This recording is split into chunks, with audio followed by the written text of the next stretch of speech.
I heard from Ariel yesterday. He came crawling back. Oh, my goodness. He should have seen him just begging me. Begging me. It's like a horny tomcat at my back door, scratching, just begging me to take him in and to tickle his chin. However, surprisingly, he was of use.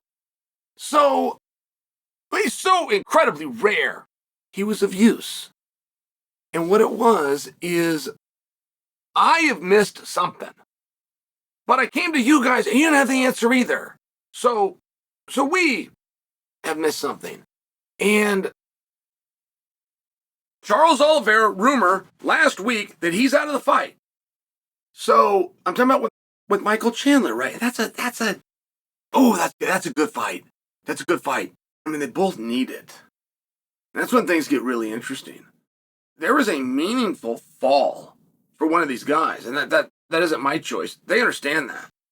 Whoever loses this fight will not go in the back and cut an interview about the road back and back to the drawing board. The championship's going to be theirs. They are going to understand that their time in talks has come to an end for a championship. It's a big deal. Michael Chandler's been champion. Charles Oliveira's been champion. But these guys have worked their whole life since they were little boys with the same dream. That dream is going to be over for one of them. And I tell you that, we just put it on the table. It's a big fight. Big fight in their lives. And Michael Chandler firmly believes with a victory, he's going to fight for a world championship. And whether you like this statement or not, Michael Chandler is the hardest physical matchup for Islam on the roster. That's true. I don't think Islam would disagree with that statement. Could be wrong. But I just want to bring it to your attention, and apparently Charles Oliveira was out. And it wasn't just heard by me and you, it was believed. It was believed by Dustin Poirier. And Dustin Poirier spoke up. I heard about this from Dustin. Dustin puts out a tweet, and it wasn't quite offering to step in, but boy, if he had been offered to step in after the tweet he put out, it would have been very hard to not step in. Okay. And then, guys, I don't hear anything. And there's a responsibility. There's a responsibility. I can even put it on the UFC to let us know that that rumor wasn't true.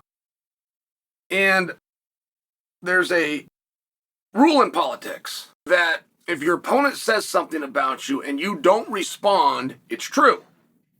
There's a rule. It doesn't make it an absolute. It doesn't make it a law. I'm sharing with you, though, it is the rule. And the media itself will run with that. I had that explained to me one time by Stephen Morocco. Stephen Morocco wrote a piece. I said, why'd you write that piece? And he told me, he said, well, I called you 5 times and you didn't answer. I told you I was going to write this piece. I asked you to respond. I only had one side, so I wrote the piece. I said, but none of that was true. But I appreciated Stephen had leveled with me. Now I've learned something. I reminisce on that because I asked yesterday, I asked you guys, what is going on? Is this fight on? It is a co-main event. There are huge stakes at a very minimum in any Michael Chandler fight. And quite frankly, Charles Oliveira gets the same credit. Any fight they have is exciting. The end. Michael Chandler doesn't have 2 ways to fight. He's got one. He's very much like Justin Gaethje in that regard. You can absolutely count on something happening. All right. Oliveira, the same thing. I know I've been late to the party. I'm there. So I call Ariel, who doesn't answer. He calls me back. Well, laws of attraction, if you will. The reason Ariel missed my call is he was on a call with Michael Chandler discussing this very topic.